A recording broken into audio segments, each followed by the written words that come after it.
বাংলাদেশের ইসলামপন্থী রাজনীতিতে সাম্প্রতিক সময়ে দৃশ্যমানভাবে উঠে আসা একটি দল হল ইসলামী আন্দোলন বাংলাদেশ। পীরভিত্তিক সামাজিক প্রভাব থেকে গড়ে ওঠা এই দলটি ধীরে ধীরে রাজনৈতিক সংগঠনে পরিণত হয়ে এখন একটি বিকল্প শক্তি হিসেবে নিজেদের প্রতিষ্ঠার চেষ্টা করছে। দলটির প্রধান শক্তি হল তাদের তৃণমূল ভিত্তিক সংগঠন ও ধর্মীয় সমর্থন।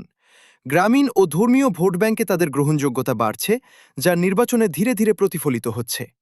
একই সঙ্গে তারা দুর্নীতিবিরোধী অবস্থান ও ইসলামী মূল্যবোধের কথা তুলে ধরে একটি আলাদা পরিচিতি তৈরি করেছে। তবে সীমাবদ্ধতাও স্পষ্ট। জাতীয় পর্যায়ে তাদের প্রভাব এখনও সীমিত এবং শহুরের শিক্ষিত শ্রেণীর মধ্যে গ্রহণযোগ্যতা তুলনামূলকভাবে কম। পাশাপাশি আধুনিক রাষ্ট্র ব্যবস্থা ও ইসলামী শাসনের সমন্বয় নিয়ে তাদের অবস্থান অনেকের কাছে প্রশ্নবিদ্ধ। তুলনামূলকভাবে বাংলাদেশ জামায়াতে ইসলামী যেখানে আদর্শভিত্তিক রাজনৈতিক কাঠামোর ওপর দাঁড়িয়ে আছে, সেখানে ইসলামী আন্দোলন বাংলাদেশ বেশি নির্ভরশীল ধর্মীয় নেতৃত্ব ও সামাজিক প্রভাবের উপর। সব মিলিয়ে দলটি একটি উদীয়মান রাজনৈতিক শক্তি হলেও ভবিষ্যতে বড় ভূমিকা রাখতে হলে তাদের নীতিগত স্পষ্টতা, শহুরে ভোটারদের আকর্ষণ এবং বাস্তবমুখী রাজনৈতিক কৌশল আরও শক্তিশালী করতে হবে।